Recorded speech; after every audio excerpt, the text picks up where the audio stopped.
E as pessoas confundem, quando a gente, né, fala de mundo espiritual também, com o espiritismo. Falar, se é mundo espiritual, então existe reencarnação. Então, se eles falam de mundo espiritual, qual é a diferença se eu sigo? Né, eu gostaria até que você falasse um pouquinho para as Falo. pessoas, que as pessoas confundem. Elas acham que, então existe mesmo, o que tem de errado, né? Se ele acredita em Deus e acredita que tal pessoa reencarnou e tá tudo bem.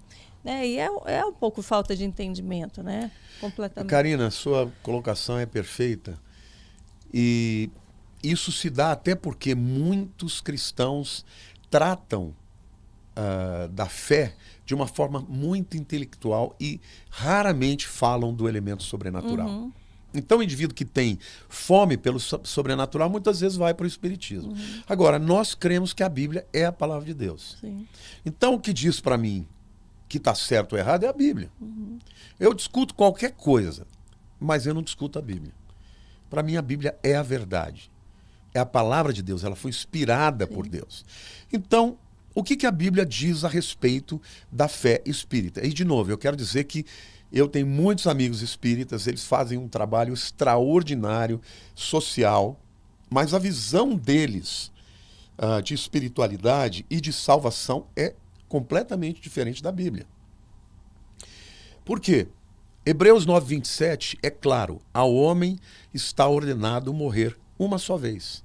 Vindo depois disso, o juízo. Não tem reencarnação. Não tem. Segunda coisa que a Bíblia diz que não tem, é voltar para encarnar, entendeu? Para um fulano que morreu, Sim. às vezes o pai, a mãe, falar para consolar alguém. Não pode. Tem... Nos evangelhos tem uma história que Jesus conta, e muitos pensam que é uma parábola, mas não é. É uma história. Porque um dos princípios da hermenêutica, da interpretação, é que a parábola não usa nomes. A parábola do filho pródigo. Um certo homem tinha dois filhos, não fala quem era o homem, nem quem eram os filhos dele. Um deles quis ir embora, foi embora, entendeu? Ali não. Ali Jesus está contando a história de algo que está acontecendo no Hades, que é o lugar em que as pessoas esperam o juízo final, né, para saber se vai para o céu ou para o inferno. E ali ele conta a história de dois homens, um chamado Lázaro, que era um homem pobre, temente a Deus e que nessa vida não teve nada. E o outro que era um homem rico que tinha tudo, mas que era mau. Morre o rico e morre o Lázaro. E de repente, o rico está do lado ruim do Hades. Pede para ele avisar. Né? E ele vê o Lázaro do outro lado e fala, escuta, pai Abraão. Então veja, ali você tem três personagens verdadeiros. Você tem o pai Abraão, você tem o Lázaro e você tem o rico.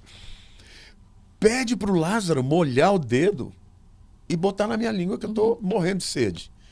Ele falou, ele não pode fazer isso. Existe um abismo entre nós e vocês, vocês e nós. Então deixa eu voltar para ir até os meus irmãos e contar para eles o que está acontecendo aqui. Não, também não pode. Nem daqui pode ir para lá, nem de lá pode vir para cá. Eles já têm Moisés e os profetas. O que ele queria dizer, Moisés e os profetas? Moisés é a Torá, os 5 primeiros livros, né? Gênesis, Êxodo, Levítico, Número e Deuteronômio. E os profetas, os Nabim, são os outros livros do Velho Testamento. Eles já têm o Velho Testamento. Que eles leiam e descubram.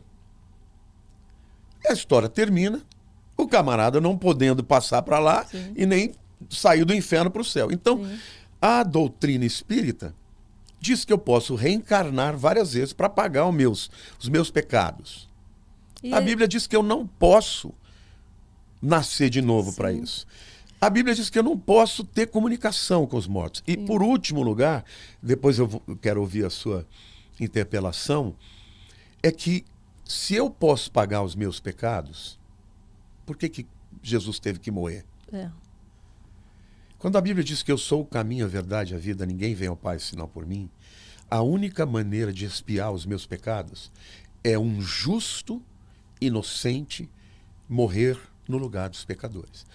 Todos os sacrifícios do Velho Testamento apontavam para Cristo. Por quê? Porque era um animal puro, perfeito e inocente.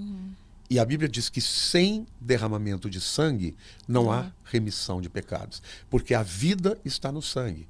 Todos os sacrifícios do Velho Testamento apontavam para Jesus. Então, eu sou salvo não fazendo nada, mas eu sou salvo porque ele fez tudo. Sim. E eu sou salvo pela fé no que ele fez. Efésios 2, 8, 9 diz: pela graça sois salvos, mediante a fé. E isso não vem de vós, não de obras, para que ninguém se glorie. Se eu fiz alguma coisa para que eu mereça o céu, eu vou me vangloriar, como eu sou o cara, sou bonzinho. Não, quando a gente chegar no trono de Deus, a gente vai dizer: Senhor, eu não merecia estar aqui. Eu estou aqui porque o Senhor morreu no meu lugar, mas eu criei. Então, o Evangelho diz claramente que a salvação é pela fé em Jesus Cristo. Ponto. Nada além disso. Isso conclui-se, então, por exemplo, que as pessoas que recebem uma entidade falando igual a alguém que morreu, isso é um... Isso a Bíblia chama de espírito familiar, que não é de gente, tá? São demônios. Quando lá em Deuteronômio 18, o povo de Israel... É um demônio que conhece aquela pessoa... Não, ele acompanha gerações. Ele pega o jeito de falar e tudo e Karina, não tem grandes imitadores? Sim. Agora imagina um espírito que fica há 1000 anos numa família. Ele sabe tudo. Conhece a voz, conhece os trejeitos, conhece todas as circunstâncias. Tudo que o camarada viveu, ele vem e imita. Lá em Deuteronômio, capítulo 18, Deuteronômio foi o último livro que Moisés escreveu e ele está no final do período, né, do deserto, dos 40 anos no deserto. O livro de Deuteronômio é um compilado dos outros livros, né, de alguns sermões e tal. No capítulo 18, ali Deus fala com o povo. Quando vocês entrarem na terra que o Senhor teu Deus te der, não fareis as abominações que os povos cananeus cometem. Aí ele fala de uma lista. Sim. Aí ele fala de necromante. O que é o necromante? Consultar morto. Nem feiticeiro, nem agoreiro, nem quem consulta os mortos. Sim. Porque o Senhor abomina tais práticas e afasta de ti os que tais coisas praticam. É abominável para Deus. Sim. Por quê? Porque, primeiro, a pessoa que desceu lá não é o espírito de um ser humano. É um demônio, um espírito enganador que vem ali para enganar as pessoas. Então essas pessoas nem leem a Bíblia. Muitos espíritas leem o Evangelho segundo Allan Kardec, que ele pegou partes da Bíblia que interessavam. As partes que iam contra ele não pôs. Coisa que nem poderia, né? Que a gente não pode nem pôr palavra, nem tirar, nem palavra nenhuma. É isso aí. Né? É isso aí.